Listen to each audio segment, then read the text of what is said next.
गडिंग्लजमध्ये स्वराज्य multi speciality हॉस्पिटलचा चौथा वर्धापन दिन उत्साहात.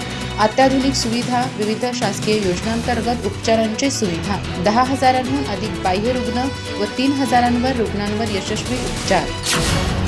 गडिंग्लज येथील संकेश्वर रोडवर कार्यरत असलेल्या स्वराज्य मल्टी स्पेशालिटी हॉस्पिटलचा चौथा वर्धापन दिन मोठ्या उत्साहात साजरा करण्यात आला. 2021 साली सुरू झालेल्या या हॉस्पिटलने अल्पावधीतच गडिंग्लज व परिसरातील नागरिकांच्या आरोग्य सेवेत विश्वासार्ह स्थान निर्माण केले आहे. स्वराज्य मल्टी स्पेशालिटी हॉस्पिटलमध्ये मुख्यमंत्री सहाय्यता निधी योजना, बांधकाम कामगार योजना, स्टार हेल्थ, माजी सैनिकांसाठी ECHS योजना तसेच LIC हेल्थ चेकअप यासारख्या विविध शासकीय व खाजगी योजनांतर्गत रुग्णांना उपचाराची सुविधा उपलब्ध करून दिली जाते.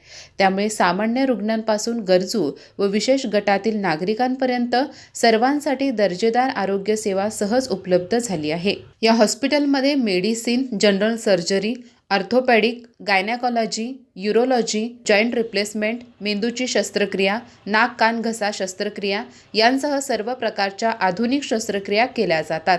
तसेच सर्व सुविधांनी युक्त ICU, ट्रॉमा आणि क्रिटिकल केअर सेंटर उपलब्ध असल्याने अपघातग्रस्त व गंभीर रुग्णांवर तातडीने उपचार करणे शक्य होत आहे. आजपर्यंत स्वराज्य मल्टी स्पेशालिटी हॉस्पिटलमध्ये 10,000हून अधिक बाह्य रुग्णांची तपासणी करण्यात आली असून 3,000पेक्षा अधिक रुग्णांवर यशस्वी औषधोपचार व शस्त्रक्रिया करण्यात आल्या आहेत. या कामगिरीमुळे हॉस्पिटलने परिसरातील नागरिकांचा विश्वास संपादन केला आहे. चौथ्या वर्धापन दिनानिमित्त विविध क्षेत्रातील मान्यवरांनी प्रत्यक्ष भेट देऊन तसेच दूरध्वनीद्वारे डॉक्टर अजित पाटोळे, डॉक्टर सुरेखा पाटोळे आणि संपूर्ण हॉस्पिटल टीमचे अभिनंदन करत शुभेच्छा दिल्या. भविष्यातही आधुनिक तंत्रज्ञानाच्या सहाय्याने दर्जेदार आणि परवडणारी आरोग्य सेवा देण्याचा मानस हॉस्पिटल प्रशासनाने व्यक्त केला. अधिक माहिती आणि ताज्या घडामोडींसाठी आजच आमचे चॅनल सबस्क्राइब करा.